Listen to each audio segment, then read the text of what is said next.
Today, we're going to be ranking bad muscle insertions from it's over all the way down to it doesn't matter at all. And by the way, guys, muscle insertions are completely genetic. You can train all you want, but at the end of the day, the muscle insertions are going to stay in the same place. And that goes for short bicep insertions, which is the first one. We said this looks unaesthetic in a few videos and we copped some slack for it. When we're talking about bad insertions, we're talking to the extreme of that bad insertion. So those people that look like they have like an apple on their arm. I just think it looks unaesthetic when you do that pose. Yeah. Apart from that, it actually squeezes the muscle into a smaller area, meaning that when you're relaxed, they actually look bigger and they poke out of the shirt. You're also going to have like just a higher peak, which I know some people would think is like just a bigger bicep. It doesn't deserve to be an unaesthetic. It should be in not ideal. Next, we have high trap insertions. This just means that your traps like insert almost at the top of your neck. It almost looks like it's like a slope all the way down their frame. And I think it kind of ruins your frame. It sort of makes it look narrower than it is. This is a pretty big fault, I'm not gonna lie, because your frame matters a lot. And if there's something detrimenting the look of it, it's a pretty big downfall, but it's not very common. I'd say it's not ideal. Yeah, I'd say it's not ideal. Next, we have high calf insertions. So this could actually be a benefit depending on your goals, because this usually means you're a lot more athletic. Most athletes have very high calf insertions, which essentially means the tendons are longer, which acts more as a spring. So a lot of sprinters, basketball players, even like UFC fighters, like look at John Jones's calves, they insert super high, but it does make the calves look really small. So they're functional, but they just don't look big. We do optimize for building the AAA physique, so aesthetic, attractive, and athletic. Athletic being one of them.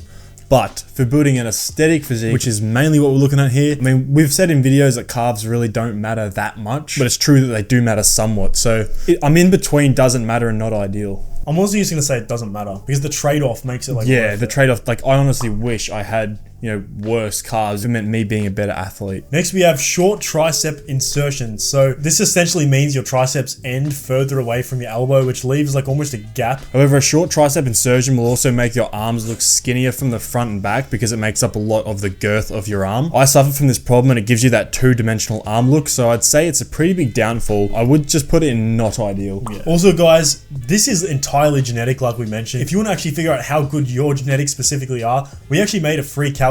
It's the first link in the description. It'll take like a minute to do, and then you get the results instantly. On the page, we also have advice for your genetics, but even if it is not ideal, you can still build an aesthetic physique, so don't let it discourage you. But next, we have bad ab genetics, and I say bad because it could mean a lot of things. It could mean them being asymmetrical. It could mean you only having a 4-pack or a 6-pack rather than an 8-pack. Ab insertions are a big deal, and they're a big deal because it can look pretty fucked, I'm not gonna lie, if you got bad ab insertions. And no matter how lean you get, no matter how much you train, you can't change them. It almost looks worse the leaner you get. It's actually fucked. Yeah. When you see those like Instagram picture perfect physiques, it's almost always just because they have these perfectly symmetrical abs. You can't deny there are a lot of people that are aesthetic and don't have completely symmetrical abs, but it's only minor. Like this guy here, that just looks pretty bad, man. I'm not gonna lie. It's over, bro. I'd say it's over. But that's if they're really bad. If you got like a 4-pack and they're all fucking mumble jumbled. Next, we have high quad insertions. A lot of taller guys suffer with this thing. This is the exact reason why I need all my shorts to be 5-inch inseam, because if they're 7-inch inseam, it literally is just that extra little distance that covers my quad. Devin Fagan is a great example of this. He's pretty much insert the way mine do, and it's why I'll either wear shorts that go to my knees or, like Will said, those 5-inch inseam shorts. I would put this in unaesthetic. Yeah, 100%. Doesn't need to be discussed further. Next, we have bad chest insertions. Once again, this could mean a lot of things. It could mean having that chest gap. It could mean just having smaller insertions so they just don't look as full. Terry Crews is oftentimes known for this stupid looking chest. Like, it just looks rubbish, bro.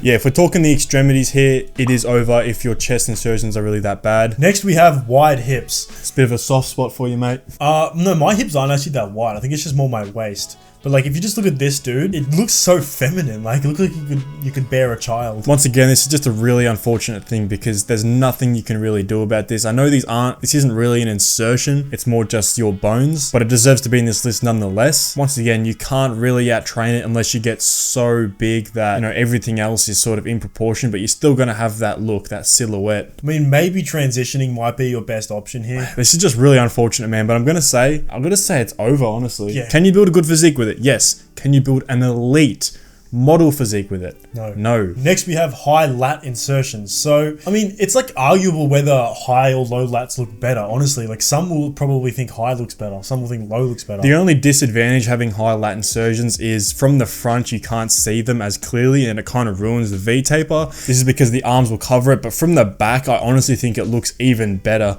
Like, if we're talking about John Skywalker, arguably one of the most aesthetic people in the entire world, he has pretty high lat insertions, and it's sort of what I model my physique after, because we're the same height. Often guys that are taller will have this. I don't think it matters, to be honest, and I think it can even look really cool if you have, you know, a well-developed back. Next, we have small delts. This is more of a muscle belly, but deserves to be in the list nonetheless, because this can be a big deal breaker. A lot of guys will just have these really full capped delts from birth. This is one of the things, if not the thing, that determines how good your V-taper is alongside lats. The only reason it's not in its over is because you can train them, and you can out-train this. I honestly think it deserves to be an unaesthetic. What are we thinking? Yeah, just because shoulders are so important. Next, we have bad oblique insertions. That's right, you can actually have bad oblique insertions, which ruins your V-taper. This is when your obliques either insert too low or too wide on your pelvis, which just adds extra bulk to your waist. The solution to this would be just to not train obliques. Unfortunately for us, because we do a lot of boxing, we train our obliques a lot, and I say it's almost like had a reverse effect for my V-taper. My waist is very solid, like my midsection is really good, but the V-taper isn't there as much. You can actually see this with a lot of UFC fighters. They just have that like compact build around the midsection. I just put it in not ideal,